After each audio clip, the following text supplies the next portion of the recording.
下晡5點一到 ，Chris 就緊簽提離開公司，發動伊的烏多擺，趕佇讀車進前離開內湖科技園區。這是佇遮才透露5年的經驗甲解。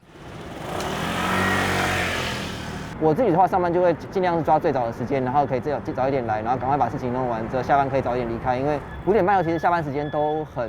塞了。那我可能如果只要能再避開前面那一段，那其實交通會好，就會比較順一點。讀車的問題唔若對像 Chris 安尼內科員工有影響。內科發展協會理事長廖傳兵表示，交通問題嘛影響到企業的發展。內科是最方便的，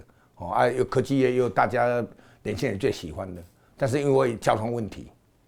可能也會影響到他來內科上班的意願。再來，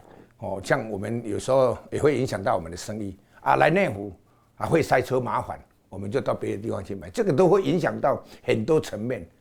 8月，迄時也是台北市副市長的吳東哲台北市長參選人黃珊珊表示，交通局這幾天已經提升文湖線的捷運班次，分看港基路、洲子街、堤頂大道，刷落來民權大橋嘛特別拓寬。園區內底隨公社會主體會優先予佇內科上班的人帶，嘛加開上下班專車，利用大數據來調整青紅燈的秒數等等。不過，這個改善也是有限。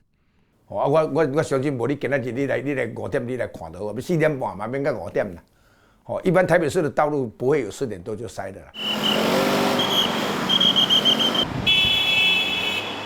下班時間上早塞的所在就是高速公路堤頂交流道，因為內科加上附近工業區的就業人數超過21萬，幾600台車佇遮袂頂袂當，所以民進黨參選人陳時中才提出要正式引導來疏通車流量。交流道裡面其實它有幾個就是擁塞的節點，那我們要簡化它，讓它能夠快速的進出，減少在平面道路裡面的一個時間跟紅綠燈的一個等待，這裡的擁塞就能夠得到一部分的解決。陳時中先生所提出來的方案，目前說要增設匝道，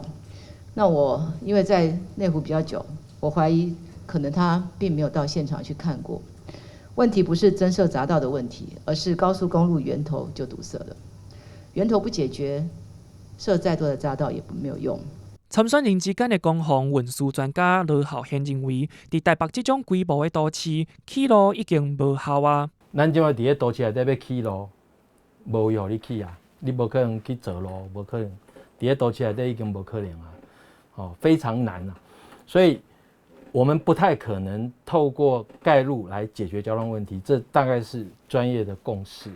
羅浩賢認為，也是愛提關民眾坐大眾運輸的意願。三個市長參選人攏真重視捷運東環線加民生汐止線的進度。另外，國民黨參選人蔣萬安表示，會閣提升內湖捷運加公車的班次，而且甲新北市合作成立雙北公共運輸委員會，做伙解決交通問題，提供新的公共運輸服務模式，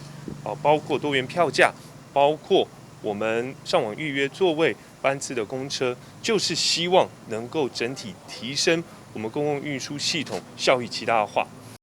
專家羅浩賢表示，目前參選人攏是提出提升誘因的紅菜頭，另外閣應該配合提升塞車成本的棍仔，譬如講起停車費、收正聲費等等。不過，到底倒一個參選人敢用棍仔，就要看誰較有叫效。記者林書豪、謝桂林台北報道。